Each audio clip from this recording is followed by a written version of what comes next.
Hi everyone, my name is Angie. Welcome or welcome back. Today we're going to be budgeting out the paycheck for the February the 15th through the 21st. It's for $1,565.62. The first category we're going to add money to is our giving. We're going to add $160 to our tithing. This does still have the money in it from the previous paychecks, but we'll send that out at the end of the month. We will not be adding anything into birthday because instead of giving that person cash, we took care of the birthday a different way. Random acts of kindness is a new category for us.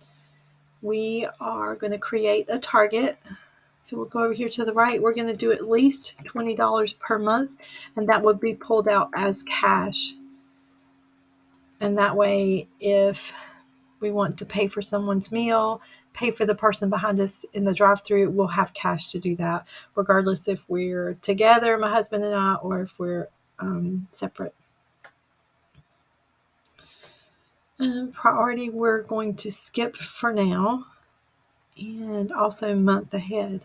In weekly, in the household and pets, I will not be funding that until we actually spend money in that category, and I will take the money from groceries. I just want to track and see how much we actually spend on food. So like I said, I'll move the money up to that once we do spend in it. So for our groceries, we're going to add $150. We currently have $96.27 left, but any overages, we will just decide what to do with those at the end of the month. With our variables, you never know when you're going to spend more in groceries or eating out or gas. And so I just like to keep that little bit of a buffer in each one. In our eating out category, we have $103.28 left. I normally only budget $130, so we're going to go ahead and add that. And that gives us $233.28 in that category. Highly doubtful that we're going to use that. Gas, we have $35.18. That's enough to fill up my car. So I just want to put in our normal $60. So my husband will have enough to cover his. My dad's category is still overspent. I've not collected that money from him. I told him let's just start doing it every other week because he does write a check and it's just easier for him to write 2 checks a month versus 4. And yes, it drives me crazy that shows overspent, but we'll just keep it there because if I fund it, I'll forget that he needs to reimburse us. Okay, scrolling down to our monthly categories. With last paycheck, I was able to fund all of our bills for the month. So we don't owe anything there, so I don't have to put any money in. Our sinking funds were funded for this month with the last paycheck. I don't believe I want to put any more in there. Oh, my husband, so he got tires, and I did talk about that in my last budget. He spent $690, and I was thinking that neither one of us needed an oil change, but he did. So there was $72.33 that he spent getting the oil changed in his car. So next month I will definitely need to start putting money into the car maintenance fund. And I do have a target set up to do $100 per month up to $1,200. So next month, we'll skip ahead to March and I'll show you. It shows that we need to add money to that so we can start building that back up. All right, back to February. And we did spend $960 getting some grading done. Oops, I'm sorry. On our investment property. And I'll need to start funding some more money in there. I like to keep it at $5,000. But for now, for February, sinking funds look really good. Monthly is good. All right.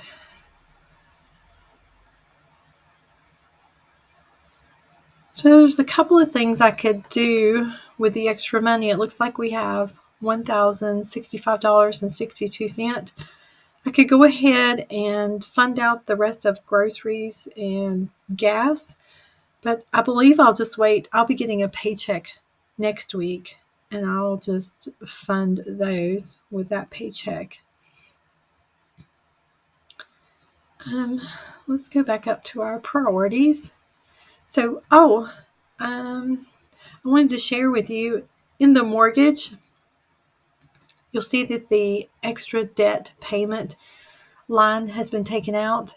When in YNAB, it was prompting me to turn the mortgage category into a loan. And when I did, I was able to open up the payoff simulator. So let me open that up for you. And you put in all your information, such as your monthly payment, your interest rate, and escrow if you have it. And what it can do is calculate your payment if you want to pay it off in a certain time.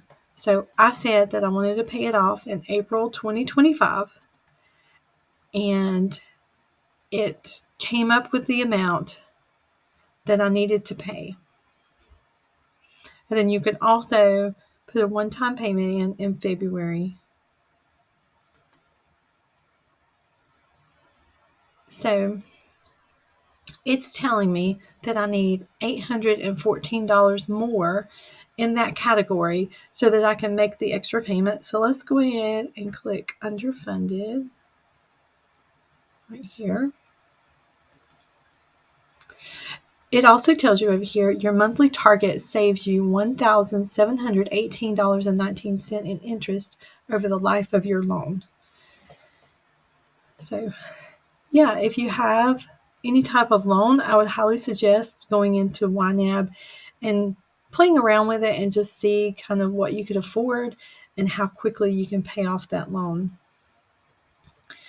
The only thing about mine, it is it was a 30-year mortgage, and it was going to be paid off in 2033. So it's a little skewed slightly, but I believe it's going to work out great, and we're going to get this loan paid off in the time frame that we had set for us. We wanted to pay it off in a year or a year and a half. So yeah, I'm very excited about that. So we have $251.62 left to budget.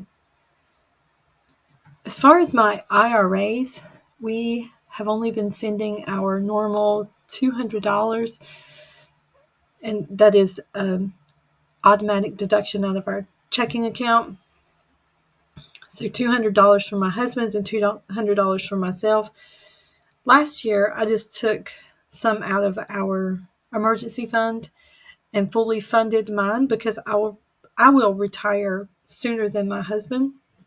I'm 56, and so I'm trying to maximize my IRA as much as possible, and I'm thinking about doing that again.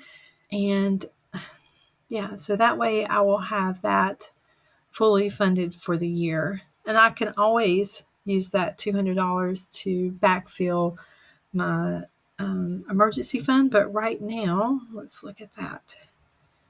Our emergency fund is at $30,000, so I could definitely take some of that and add it to my IRA. I don't know. What are your thoughts on that? Should I keep it in my emergency fund, or should I fully fund my IRA? Let me know in the comments below. I'd be really interested to find out. But it does look like investments. So we send $25 per month to our brokerages. I know it's a small amount, but at least it's something, and everything adds up. So let's do that. And it looks like we have $226.62 left over. So let's just go ahead and put that in next month's bills. Just a little bit of a buffer there. And whether or not I'll keep this category, I'm not sure. I normally don't like to keep a lot of cash in my checking account just because it gets such low interest. So, but I don't mind having a little bit of a buffer to fully pay off or pay next month's bills. We would need $2,289, which includes the extra mortgage payment. We would need that every month to fully fund just the monthly bills. So, like I said, I'm not really sure if I want to keep that or not, or just roll with the punches and cash flow everything, because we definitely could do that as well. All right, I think that covers everything. Again, let me know below what your thoughts are on maxing out my IRA for this year. Like I say, I did it last year, and I could use that $200 in another place in the budget. So let me know what you think I should do with it. All right, I think that does it for us. All of our money is assigned, and we're ready to go. I'll see you back next week so that we can budget my paycheck. I hope you have a great day or night wherever you're at. See ya.